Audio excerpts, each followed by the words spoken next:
জামাত শিবিরের কাছে হার মেনে জামাতকে লেজিটিমেসি দিয়ে জামাতের কাছে ভিড়ছে এনসিপি।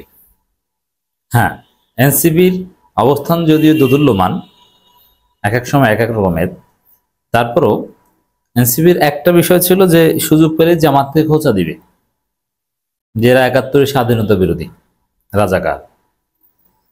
এতদিন এই গেমস তারা খেলে আসছে, কিন্তু এখন তাদের কিছুটা প্যারাডাইম শিফট, যদিও এটা কতদিন থাকে বলা যায় না। আপাত দৃষ্টিতে মনে হচ্ছে এনসিপি দেখছে চারদিক থেকে ডলা খাচ্ছে, বিএনপি ধরছে, বিএনপি সালাউদ্দিন এদের বিরুদ্ধে বলে এনসিপি বিএনপি শত্রুতে পরিণত হয়েছে। বিভিন্ন জায়গায় এনসিপির উপর হামলা করেছে বিএনপি। এই জায়গাটায় জামাত শিবিরকে কাছে লাগেই। যদিও আমরা ঢাকা বিশ্ববিদ্যালয়ের ছাত্র রাজনীতিতে দেখতে পাচ্ছি যে এনসিপির ছেলেরা শিবিরের বিরুদ্ধে সরব, নানান প্রোপাগান্ডা চালাচ্ছে, কিন্তু জাতীয় রাজনীতিতে এনসিপি এখন জামাতকে খুশি করা, জামাতকে কাছে টানা, জামাতের কাছে ভেড়ার একটা মানহাজের উপর আছে। তার অংশ হিসেবে এই মুহূর্তে বাংলাদেশের রাজনীতিতে জামাত ইসলামের কোনো ফ্ল নেই, কোনো ত্রুটি নেই। তারা চাঁদাবাজি করে, দখল বাণিজ্য করে, কোনো অন্যায় নেই। এজন্যে জামাতের বিরুদ্ধে কিছু বলার নাই, গায়ের জোরে কিছু বানাতে হবে। তো বিএনপির একটা অংশ বানিয়েছে যে জামাত শিবির রাজাকার। যদি এগুলো মানুষ খায় না, কিন্তু কষ্ট, খালেদা জিয়া কষ্ট পাচ্ছেন, খালেদা জিয়া, জিয়াউর রহমান, তারেক রহমান অপমানিত হচ্ছেন জামাত শিবিরকে রাজাকার বলার কারণে, তারপরও বলতে হচ্ছে, কারণ কিছু তো বলার নাই, এখন বিরুদ্ধে তো কিছু বলতে হবে। তো এই জায়গাটায় কেউ যদি জামাত শিবিরের পাশে দাঁড়ায় যে স্বাধীনতার পক্ষে বিপক্ষে, এগুলো নোংরা রাজনীতি, এগুলো অবাস্তব, এগুলো আওয়ামী ন্যারেটিভ, এটা জামাতের উপকার করা। এবং জামাতের সাথে যদি জোট করতে চায়, কাছে আসতে চায়, এই বিষয়টা মেনে নিয়ে আসতে হবে যে না, স্বাধীনতার পক্ষের বিপক্ষের বলতে কিছু নেই। যেমন চরমোনাই জামাতকে খোঁচা দেয় না, কারণ তারা জোট করতে যাচ্ছে। বিএনপি 25 বছর জামাতের সাথে জোট করেছে, স্বাধীনতার বিপক্ষে বলে জামাতকে কখনো খোঁচা দিয়েছে? দেয়নি।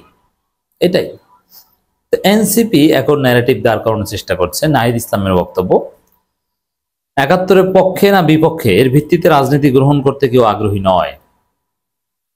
৭১-এর পক্ষে বিপক্ষে বলে বিভাজনের রাজনীতি করা যাবে না। এটা পুরনো অচল রাজনৈতিক বন্দোবস্ত, এটা বলছে নাহিদ ইসলাম। এর মানে কি? জামাতের কোনো দোষ নাই, একটাই দোষ ৭১-এর বিপক্ষে তারা, এটাই বলে এখন।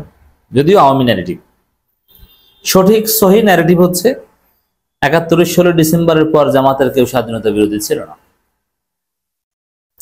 এবং এটার বিচার অনেক কিছু হয়ে গেছে, জেনারেল অ্যামনেস্টি হয়ে গেছে। অতএব এটা নিয়ে কথা বলা মানে হচ্ছে অপরাজনীতি। এই জায়গাটায় নাহিদ ইসলাম যেটা বলছেন, এতদিন জামাতকে বিভিন্ন খোঁচা টোচা দিয়েছেন এনসিপির অনেক নেতারা, স্বাধীনতা বিরোধী অমুক তমুক, কিন্তু না, নাহিদ এখন বলছেন ৭১-এর পক্ষে না বিপক্ষে এর ভিত্তিতে রাজনীতি গ্রহণ করতে কেউ আগ্রহী নয়, 24 ভিত্তিক রাজনীতি হবে। আরে ভাই, জামাত তো এটাই বলছে যে ৭১-এর পক্ষে বিপক্ষে বলতে তো কিছু নেই, আমরা তো সবাই পক্ষে। এত সুন্দর কথা নাহিদ বললেন, এটা জামাতের কাছে, শিবিরের কাছে হার মানা। হার মেনে এনসিপি পরাজিত হয়ে, কারণ তারা দেখছে জামাতকে দরকার, নইলে মার খাচ্ছে, বাধ্য হয়ে এটা করছে।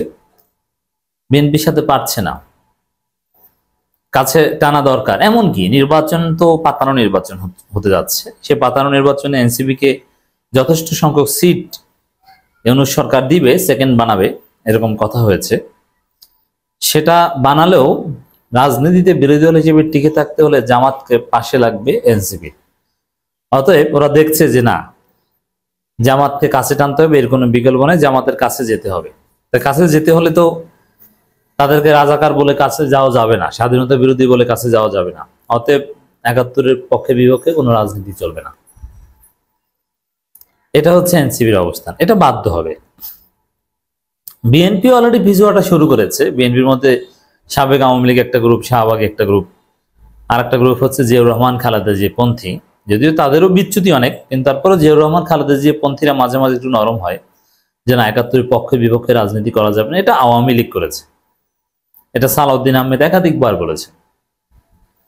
কিন্তু বিএনপিতে সাবেক ছাত্রলীগ, সাবেক আওয়ামী লীগ, ফজু পাগলা, হাবিবুর রহমান হাবিব, এরকম কিছু শাহবাগী পান্ডা আছে, ইতর আছে, যারা আওয়ামী লীগের দালাল এখনো। আসলে আওয়ামী লীগ একটা মেনিয়া, এই দল যারা করে তারা ভালো হয় না। ফজু পাগলা কিভাবে এখন আওয়ামী লীগ করছে বিএনপির পদের থেকে, দেখছেন না? কি ছাপরির ঘরে ছাপরি, ইতর থার্ড ক্লাস, কি সব কথাবার্তা বলছে। বিএনপির মধ্যে স্পষ্টত একটা ফারাক আছে, যারা একদম ছাত্রদল করে বিএনপিতে উঠে এসেছেন আর যারা আওয়ামী লীগ থেকে এসেছেন। আওয়ামী লীগ থেকে উঠে এসেছে এটা দেখতে আপনি ওই শাহবাগীদের চরিত্র দেখতে ফজু পাগলা, হাবিবুর রহমান হাবিবদের দিকে তাকাবেন।